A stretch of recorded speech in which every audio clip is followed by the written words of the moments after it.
So you're getting me here first thing in the morning, undressed, in my nightgown, still combing my hair. Why? Hey, Lisa. Why am I coming on? I'm prepared. Well, I've had one coffee. I got up to this morning to the very weird news that Todd Paulson had reached out to AZ, Teaspiracy. And he did. He reached out to debunk the whole Julie Gagne thing. How many of us said that we didn't believe Julie Gagne? A lot of us said that. I know I said it. There was just stuff about her recitation that had enormous holes in it, huge holes. She talked about things that are just ridiculous. And it got worse, I think last week, or maybe it was the week before. I don't know. Time blurs when you're old and you're having fun. Um, she started making some comments about her daughter's best friend was Gabby Petito. Hey, Marie. Oh, I didn't mean to jump on this morning first thing, but my goodness, this was so shocking. It's just like I have to vent. She jumped into my comments last week and started saying that her daughter's best friend was Gabby Petito, and that if I had half a brain, I would interview her. Well, maybe she didn't quite say half a brain, but she wanted me to interview her. She was in my comments big time, going after everything you could imagine. And I was just like, no, girl. Why? Because A, I'm sure she's lying. The way she told the story on Roadhog's thing, and he since pulled it down so you can't even see the original interview. It just did not look like, sound like, feel like anything to do SA or SH, not at all. And I really have nothing against Todd Paulson other than his misbehavior in the Pathos non religious group on Facebook, where I finally banned him for it. I just said, not putting up with that. I have a real short temper with some types of behavior, like Julie's. So I immediately took her comments down and I blocked her because I didn't want any part of that after seeing her on Roadhog, seeing all the lies she told, and feeling like she was lying. It was just a gut feeling that I had. I couldn't prove it. She had no receipt, she had no proof. Now, wouldn't you think that if, hey, Bliss, wouldn't you think if she was genuinely had, if she genuinely had all these long, flirty conversations with Todd Paulson, that they would have, she would have saved him? I would have. I did too, Bliss. I would have saved those. So for her to sit in Roadhogs and say, no, I don't have any receipts. I didn't save anything. Maybe I can get it off of my Instagram if I contact Instagram and say I need it. And she started saying, I was like, you got to be kidding me. You don't make those kinds of allegations without having stuff to back it up. I guess Julie felt like because of the Me Too movement, she felt emboldened to tell a lie. And we have certainly seen women who have lied about this. And it makes it harder for all of us who have experienced real SH to have it taken seriously. That was my problem with Julie. And that's still my problem with Julie. Women that make those false allegations make it so much harder for everybody else who deals with this on a regular basis. That's one of the things I like about being older. I don't have to deal with this quite as often, very infrequently now. Whereas before, it's like recently, my husband and I were having a conversation about this, and he said, oh, well, I rescued you. I came in like the rescuer of my white horse. And I rescued you from all that. And I did disabuse him of that notion. I had to tell him a little bit about this ocean of SASH that I've dealt with since we've been married, including like working in the projection booth of the theater I worked at and having a coworker come in and try to stick his hand down my blouse because we're in this dark room with this clicking projector. It just never ends. So if you're a woman and you've been dealing with these things, her story in no way rang true. So I just said, nope, I'm not believing it from day one. because there are too many holes. There's no proof. Not because I was in love with the idea of Todd Paulson. Todd doesn't work. He stays home taking care of their kid. I don't think that's emotionally good for any man. I hate to agree with hideous Lori Alexander, but here it is. I think that men in general seem to derive a lot of their self-pride, self-worth from what they do for work. It's just been my observation through the years that this is where a lot of men, most men pull their pride. Not all of them, but certainly, but most. So I was thinking, and the other part of that is when you give up working and doing whatever, and you put yourself under the submission to somebody else who's doing all the breadwinning, like she is doing all the breadwinning, you kind of give up a lot of power. You give up a lot of power, a lot of autonomy, and you have to live under somebody else's rules. Hey, Ginger.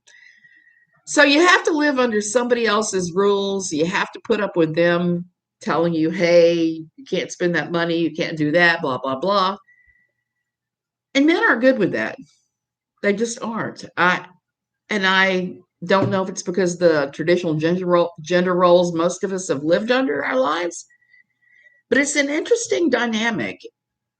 It's one that men have a harder time adjusting to. So I worried about that once he stopped working. The other thing with Todd is he recently was kind of shirty with me over there on Pathos, and I did block him because I just not putting up with it. My quarrel is not with him, it's with his wife. So, Todd, if you're listening to this, hearing this, my quarrel is not with you, but that does not mean I'm going to let you act shirty with me. Nope, nope, nope. So when Julie showed up and said, oh, Gagne Petito is my daughter's best friend, and she said that I needed to interview her, I was just not having that either. Def didn't believe her. Also, men that do what Todd's accused of typically have done it multiple times before. Wouldn't you think someone would have come out by now to collaborate her tall tale? I did see one lady say that Julie was right on the money, but she hasn't further come out and said more. She actually said at one point, she says, well, I can't say more. I can't come out and say it because I see how Julie is being treated. Well, that may be true. Part of me is wondering, just from having been on the internet almost, let me think about this, since about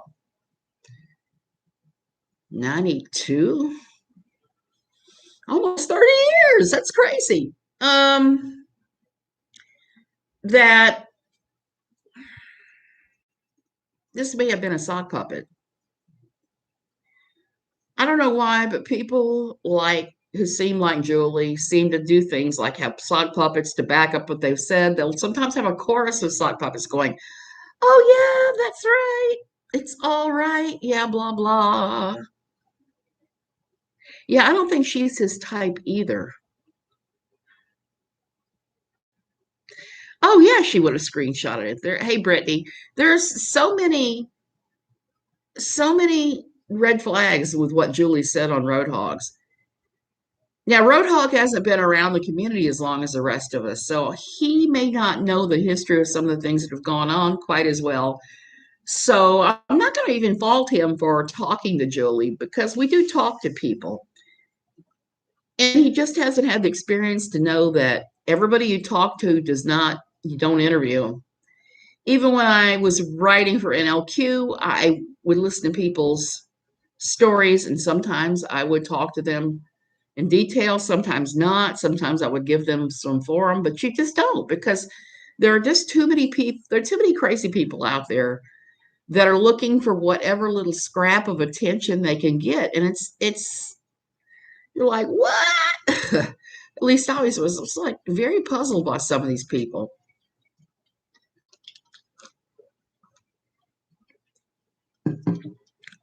Before what I experienced leaving my old church, I had no desire. I had a blog for years and years and years over at Diaryland, if you can believe how old that is. But was never my intention to become an internet celebrity in any way, shape, or form. until I realized that what had happened to me had happened to a million other people. And the quicker we can discuss it, the better off everybody is, so that they don't feel like they're alone. Because when it happened to me, I felt like I was 100% alone, that there was nobody in my life, well, in my orbit, that could understand what I was going through. I would have screenshotted it too. I always screenshot weirdo interactions. I should have screenshotted the one I had with her because it was so stupid. She said on Renell's live chat the same lie about her daughter going to school with and being best friends with Gabby Petito. That was another lie, just in attempting to get a little attention. I've said this before, and I'm going to say it again. I think that Katie Joy Paulson's fan base is made up of mostly very innocent housewife types, mixed with a few narcissistic kinds that are just looking for attention any way they can get it, and they've decided that this is how they're going to get it. I think that's how we ended up with those declarations during the Tati Westbrook case against Katie, is we had people that had clearly mental stuff going on, and clearly had narcissistic leanings, that came forward to give their stories.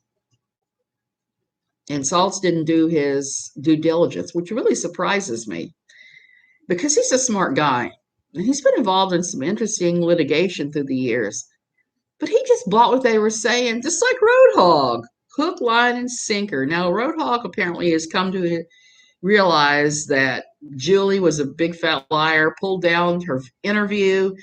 She came on his video stream the other night and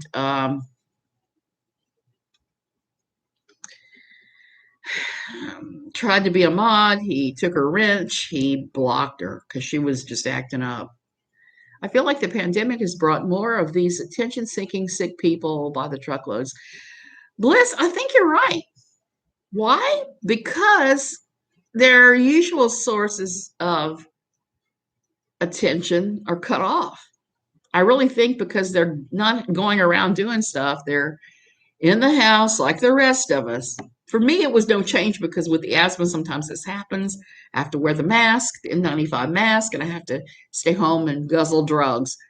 But for a lot of people, this was an extremely hard thing. I watched my poor husband struggle with this because he is, I mean, he's the exorcist, not the exorcist. You can tell I'm still drinking my coffee this morning, huh? He was the extrovert married to the introvert me. I'm more introverted than he is by quite a lot. I can only be extroverted for so many minutes a day before it's like, no. So I think that's part of the reason why we're seeing more and more of this crap right now. Gabby went to school in New York, I think. Brittany, I believe you're right. I have no idea where Julie Gagne is, but I think it's very unlikely that she's in the same place that Gabby went to school. I'm the sit back and lurking type of person. Lisa, there's that too. I do that sometimes. Sometimes I will say things. I've really backed off and have just lurked these past few months. Some called me out in a stream saying they knew me in real life and wanted me out, and I wanted none of that drama. Bliss, there are some creators that seem to draw those people. Now, I like Ren. I like Real Entertainment News, but he seems to draw some of those people. I even like BX Beast Boy, and I know he's disliked by a lot of people. I think both of them are pretty real for the most part. Julie freaks me out too. Hey, she freaks me out because she kept changing her story, which is why once she showed up here, it was like, stop. I have to give AZ Teaspiracy props because she had a stream and she had Julie on and she started asking Julie the hard questions. She wasn't ugly about it, but she was straightforward and just went right for it. And we got to see Julie spin 2 and 3 other stories that contradicted things she said on Roadhog's stream. So I feel pretty confident saying that she's a big fat liar. She just is, and that's kind of sad and sick. But I think that you're right. I think that the pandemic is bringing these people out. It's bringing them out in droves. I don't know why, but it is. Maybe because their narcissistic supply is cut off. Oh, it was a great stream. That is how you're supposed to be if you're a quote reporter and you interview people, particularly people that you know that their story is BS. I was reminded of the late great Mike Wallace from 60 Minutes. He could do that. He could interview someone and ask the hard questions without coming across as mean spirited. And I didn't think that AZ came across as being spirited. She came across as just factual, wanting to know the truth. And that's how it should be. Now, where all this goes from here, who knows? Recaps with Bobby has already gone off and done his stream on this. I had to go into AZ's and listen to quite a bit of that after I did his and read all the comments under Todd's and make a comment, because if he feels comfortable enough to talk to AZ, that can't be a bad thing. And he wasn't ugly. Now, people were trying to bust him on the 10-hour complaint and the screaming at the kid. I've listened to that tape. I've listened to that video, and I can't really determine what the heck's going on. Just him saying something about 10 hours and the kid screaming. So I haven't said anything about that because I am not willing to make that judgment. I wasn't there. I didn't hear the whole thing. It looks suspicious. It sounds suspicious, but there's too many times, especially, I've got to say this, I'm just going to come out and say this, in the ghost hunting community, where people will do these, they'll have the recorder and they'll listen and they'll say, oh, I heard so-and-so say blah, blah, blah. And I said, all I'm hearing is shh, shh, shh. So, yeah, the 10-hour thing, it needs to be dropped, Chanley. It really does, because it really is not determinative of anything. And when people take something that vague and go real life with it, call CPS, they suck. I'm just going to come out and say that. You don't go real life. Now, it'd be a whole different ball game if you saw a video where somebody was wailing on Vaughn, or you saw a video where somebody was strangling an animal, or someone ran off screaming to the screaming of the child and they came back covered with blood or whatever, or with a paddle in their hand. Then you might have a reason to call CPS. But just because you heard screaming in the background and yelling and you can't really determine what's going on is pretty awful. Kids are noisy and messy. Exactly, Lisa. Heck, I've raised mine. In fact, I have to laugh. I got to show you guys this. You can't read it from there, I'm sure. One of the things that happened when we shipped all of our household goods here, and I had left boxes marked for each one of the kids, things got shipped here instead. My realtor really dropped the ball. The people that I hired dropped the ball all along the way. They even shipped garbage here. Yesterday, I found this notebook because I'm picking up stuff and reorganizing again, like I'll do every 6 months or so, go through all the closets.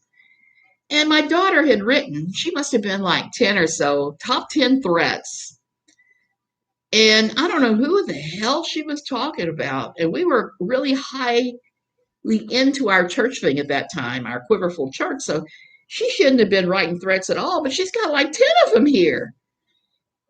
And they're really disturbing ones. Call her a mudblood. I had to look that up. Apparently it's an insult from Harry Potter. I wanted to look it up to make sure it wasn't some kind of white supremacy insult, because our old church did have those people that were in it. There were stupid things that are like, make threats but don't sign them. Put her hand in hot water to pee. I'm still laughing over this list, but kids are messy.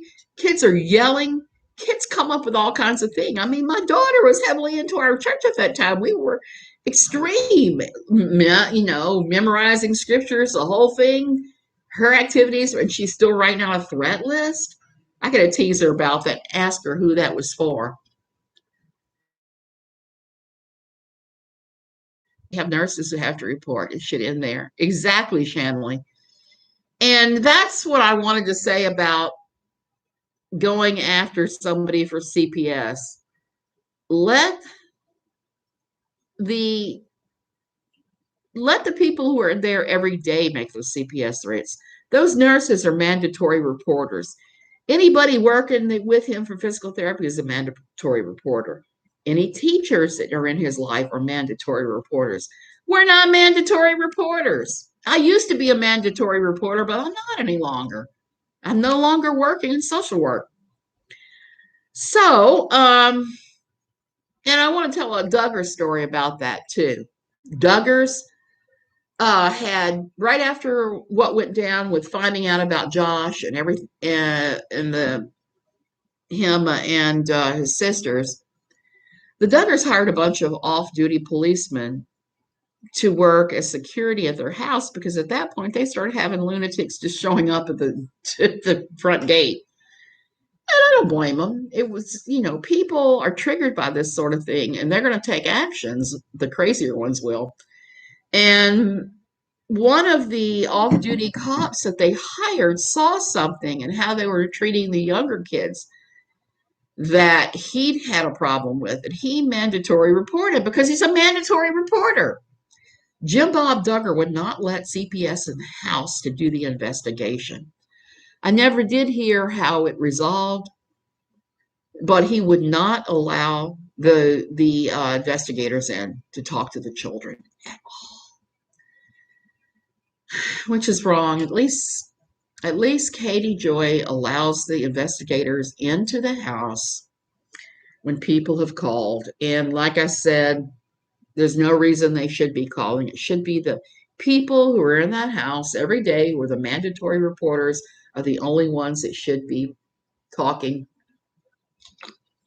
to CPS. They're really the only ones. They're the only ones really trained to be looking for stuff.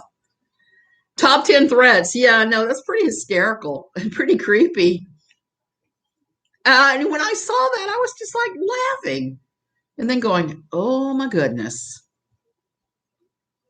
Oh, huge red flag, Shanley. That to me tells me there's likely abuse going on. If you have that type of red flag where you're not going to allow anybody in to talk to the kids, I don't even know how they got away with that, except it's Arkansas. They may have laws there where they can do that. There are other places where you come back with the cops and they have to let you in. If they don't let you in, you arrest the patriarch and you bust the door in and you go in. It really varies from place to place to place. And I don't know what's going to happen with those silly Duggars, but that seems to be a thing with them. Thankfully, their kids are all growing up now. They're all a lot bigger than they once were. So yeah, let's not report things like that. Let's not, because we just don't know. We don't know. Vaughn is a yeller. He just is, and some kids are. I have a grandchild that is a yeller. She's a yeller and a screecher, and she makes a lot of noise. And I've always had problems dealing with that since I've had the stroke because I don't do well with noise. I wouldn't do well in that household. I'd be hiding in my room with earplugs in because since my stroke, I can't tolerate loud noises. I just can't. And I can be like right now, I'm hearing noises out there on the road where they're doing some kind of construction of some sort. And it's bothering me. I'm going to have to use my earplugs for part of the day or just put on my headphones and listen to something more pleasant. So I just wanted to say that about Todd. I don't hold anything against Todd, against Vaughn, against anybody in the household. And like I said yesterday, my stream on forgiveness.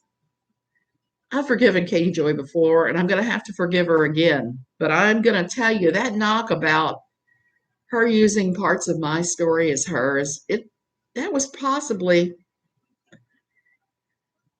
when she stood me up and I was so hurt and sick, and I found out she was plagiarizing my content then. That was a big, big hurt. This was a lesser hurt, but it hurts still the same. And I know damn good and well I'll never get an apology for either one of those things. I've forgiven her for the first. I tried to reach out to her at one point to end the feud, and she just came back with more and more crap. So I was like, whatever. If you're not even willing to be open, then there's no point in me trying to reach out to you.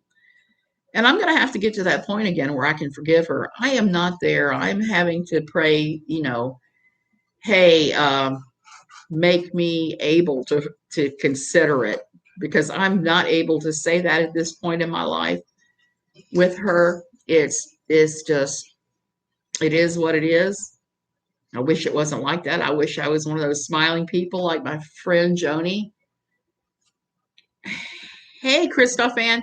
I wish I was one of those wonderful people like my best friend Joni, my best friend in this entire world. I can just say, thank you, Lord, for another opportunity to forgive. Joni says that frequently, and I'm just shocked. Like, how can you go there so quickly? I have to process. And then I have to wrestle with it, and then I have to talk to God, and then maybe I can do it. But it takes some time. It takes time. So it's going to take me some time to get around to doing that. But not all at once. Everything takes time. You are exactly right. Everything in this world takes time. Time is the great healer. It's the great thing that makes things that are like this seem not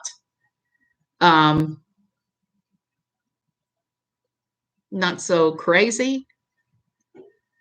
It is difficult. It does take time, Shanley. It took me forever to forgive Tom Smith.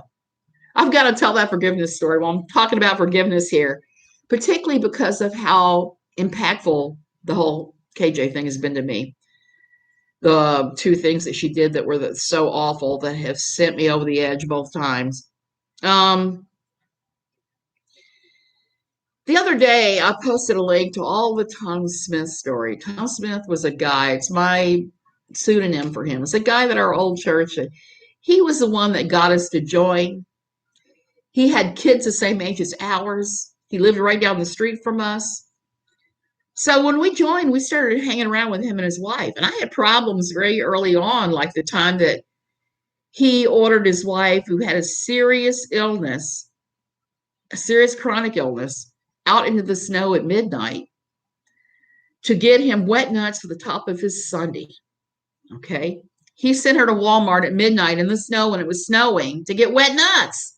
I wanted to give him wet nuts. I was so mad. I came home and told my husband, I said, no, they didn't. YouTube did not. So I told my husband, and I says, that is wrong. And he says, well, that's just how the way they work their marriage. That's how submission works for them, blah, blah, blah. My husband, the guy who is the most understanding with everybody, but me sometimes. Sometimes I'll get crap from him. He hates it when I use certain words. So there's that.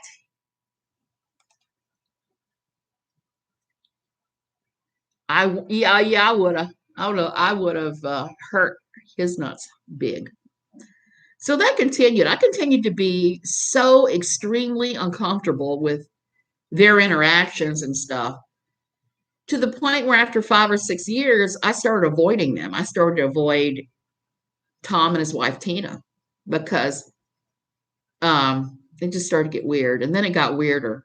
Tom started having an affair with somebody in our little circle of friends. They both justified their affair by saying how unhappy they were. Their affair was exposed because both of them lied to their spouses and told the spouses that they were with me at a Van Gogh exhibit at the Smithsonian. And the husband and the wife said, oh, that was so nice of you to treat so-and-so to this exhibit. I was like, what are you talking about? So it came out because they reached out to me and I had no idea. Both of them had used me as excuse, and that really broke the friendship even farther. I was like, no. So I was friends with Tina really hard then, trying to help her out, saying, hey, you got to divorce this joker. It came out that this was a routine thing with him. The affairs, the splitting up, the whole 9 yards. And I was just like, oh, no. Yeah, don't make me your lie. That is exactly right. That is exactly right. You don't do that. So a lot of stuff happened, a lot of really bad stuff through the years.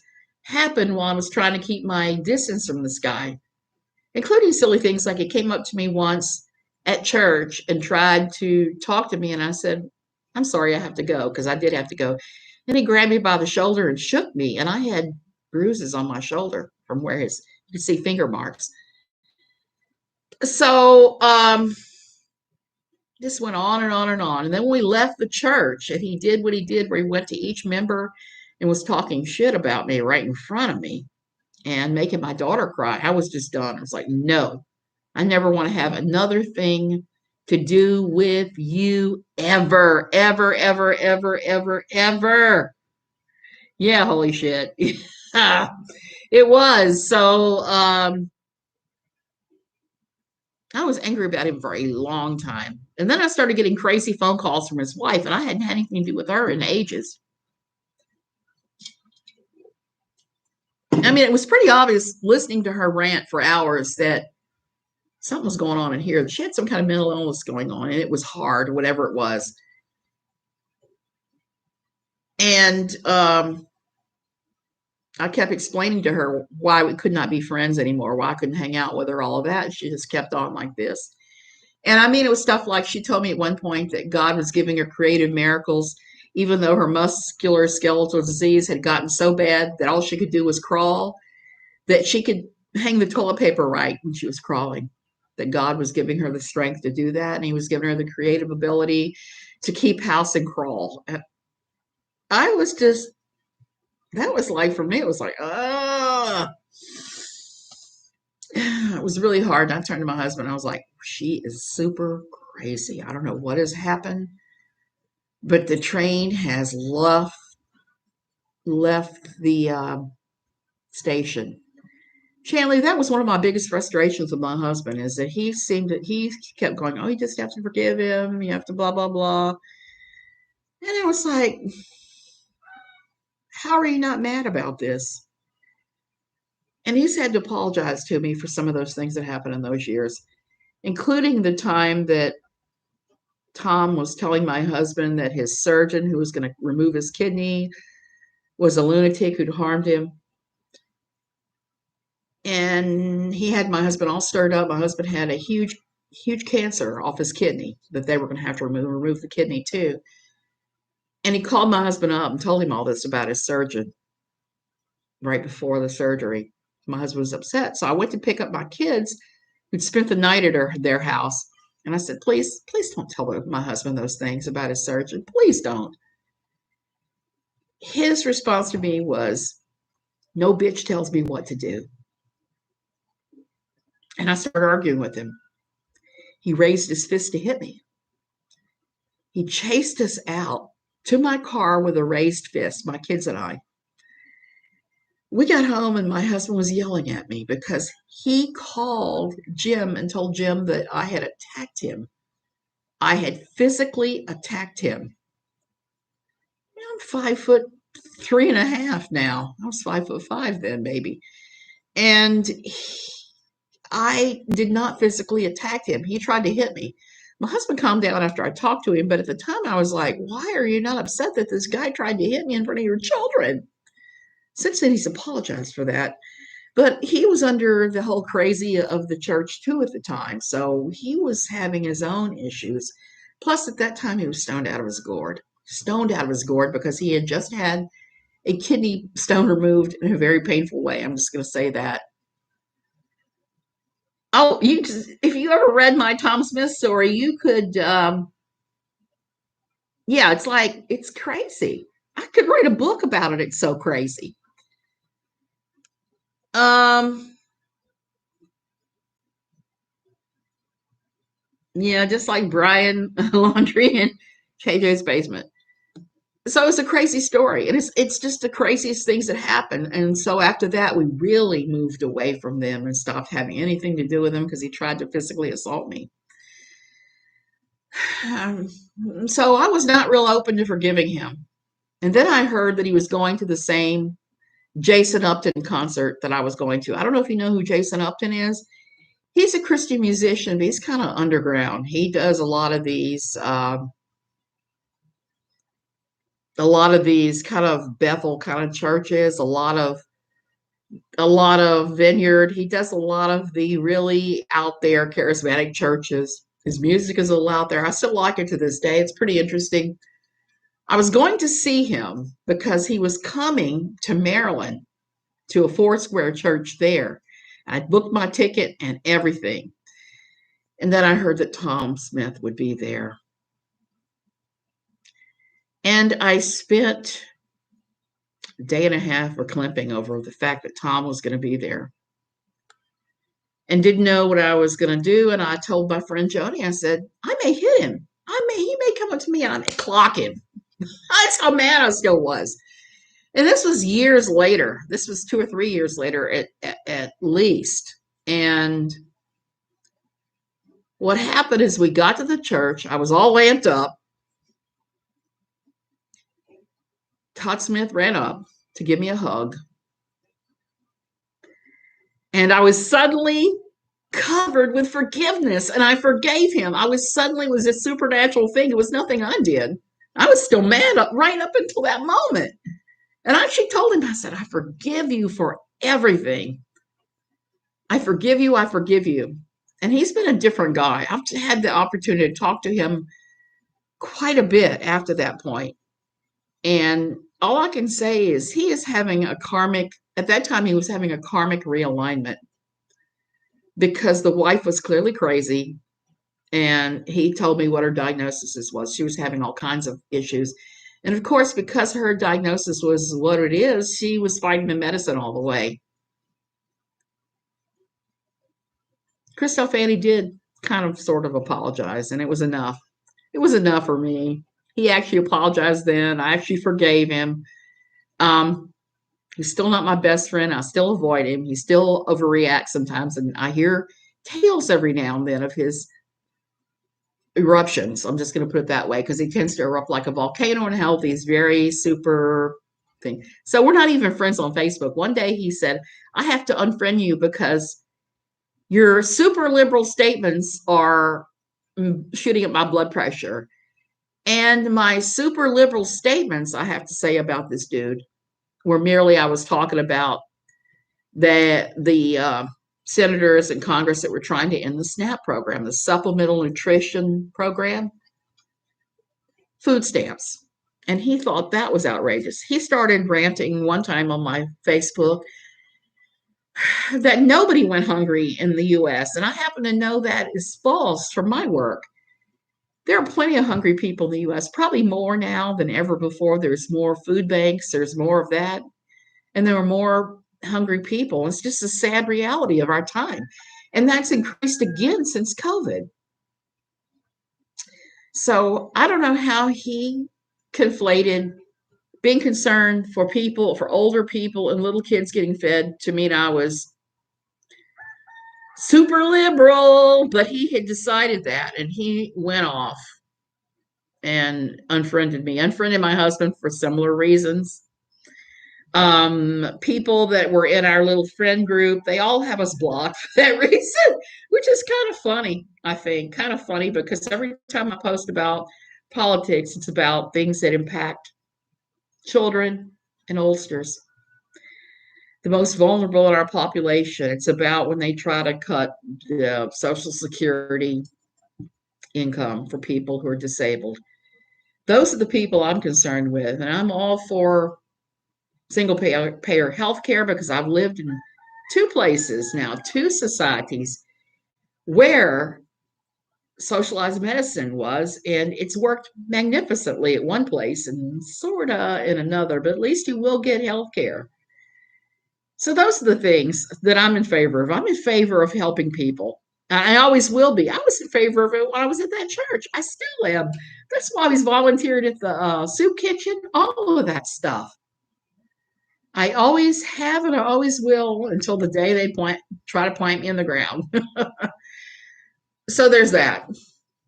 So I'm all about forgiveness. I'm even open to forgiving KJ. Todd, I'm offering you forgiveness for how shitty you were acting towards me at the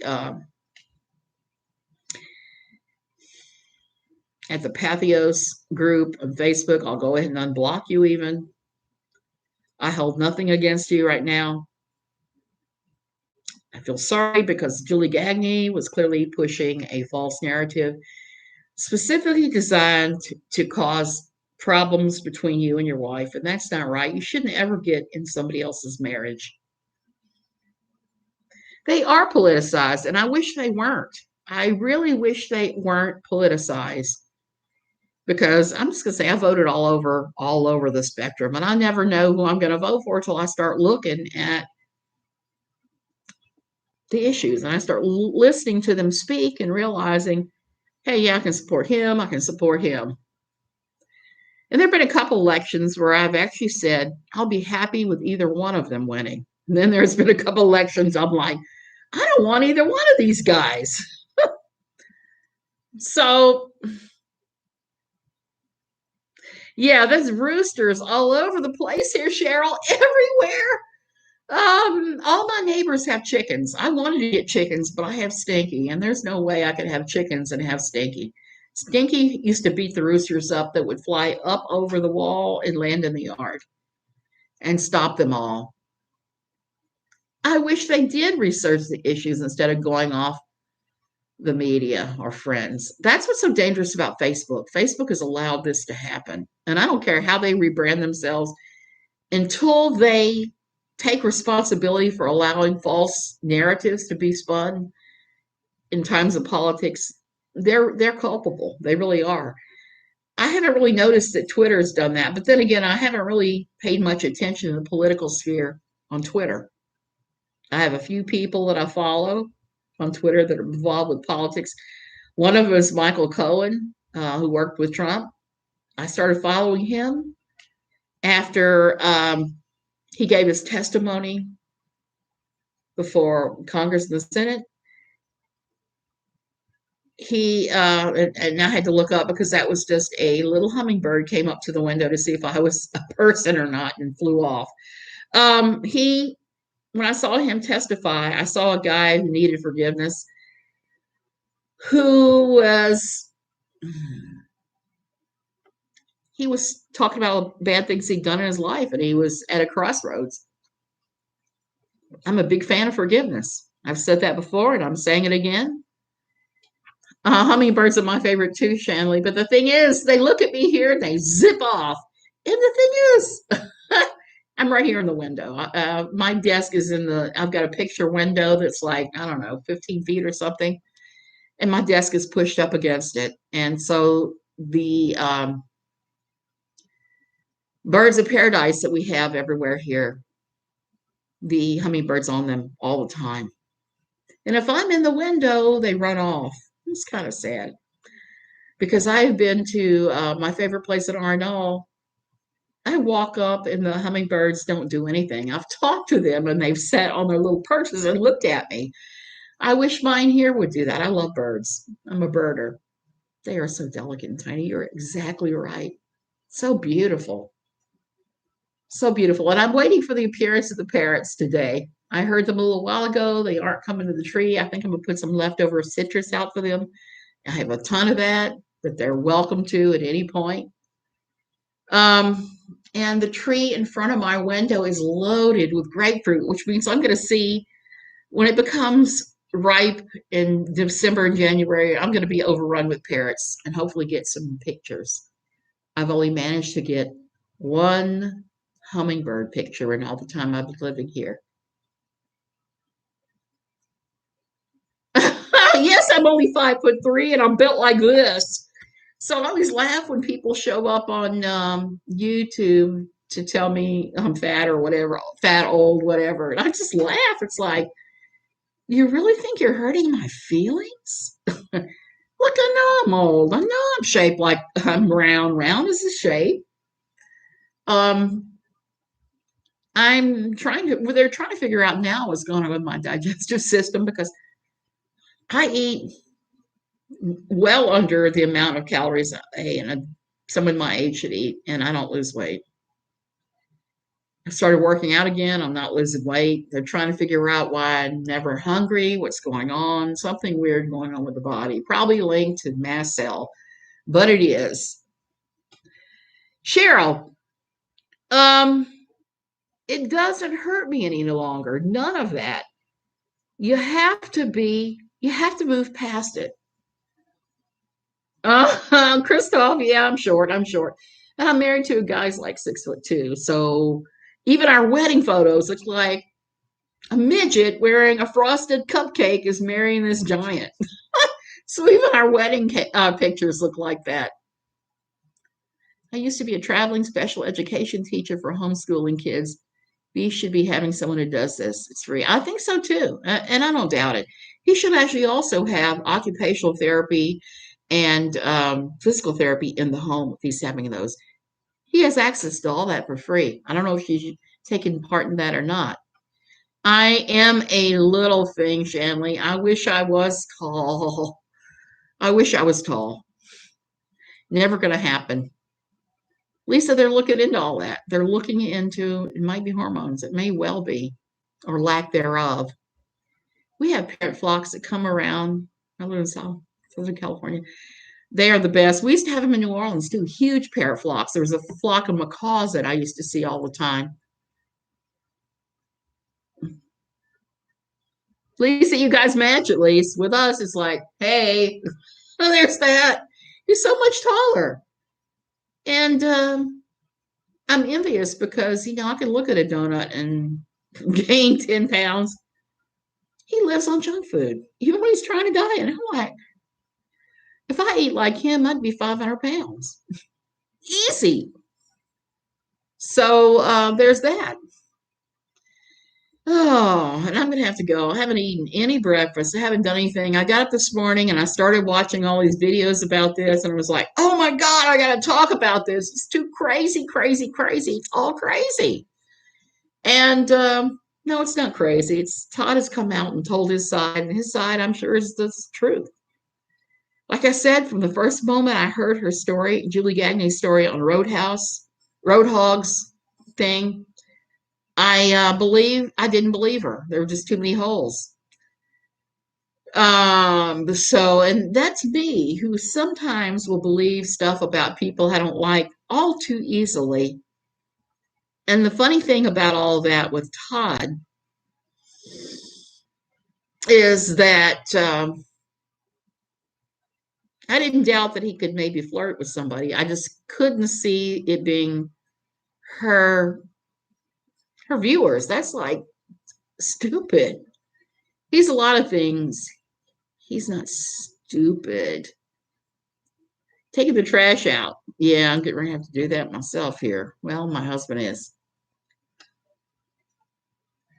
Oh, wow, Christoph fan. Guess what? My kids are my height. They're not my husband's height. My son is like 5'6". My daughter is around the same height. None of my kids are tall.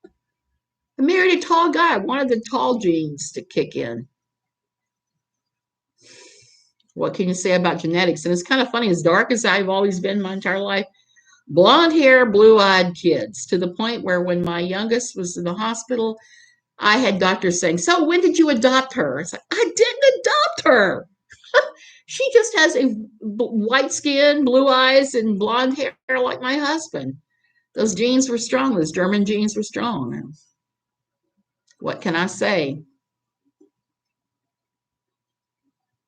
So, Brittany, you do a little bit of looking up too. Not a lot of it. I just can't help it. Oh, so, oh, wow. That's quite a difference, Lisa. I don't have any idea. I feel bad for my son because he's short and he's at, how old is that child now? He's 32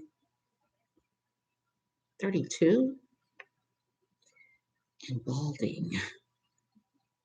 I feel bad for him for that reason because nobody in my family was balding and my husband's got balding.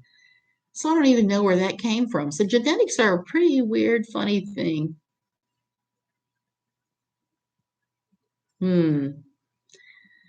That's interesting, Shanley. I wish my kids were taller than they are. But hey, they're the height they're supposed to be. I was just hoping they'd be a little taller than me because as it is, I have to carry around a step stool to get things in the house, and that can be awkward sometimes. And now that I have no balance, I'm not doing any climbing of any step stools. I have to rehang curtains in the cabina that I've been washing. I've been putting that off because I know that it's going to involve falling off that step stool a few dozen times before I get the curtains up right. Okay, you guys, I'm going to go. I've talked about this a long time, and I didn't mean to go off on another rant about forgiveness and my history with Tom Smith, but there it was. There it is.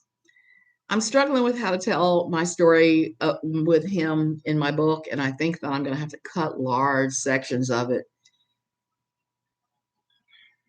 Bye, you guys. Love you. Have a great day.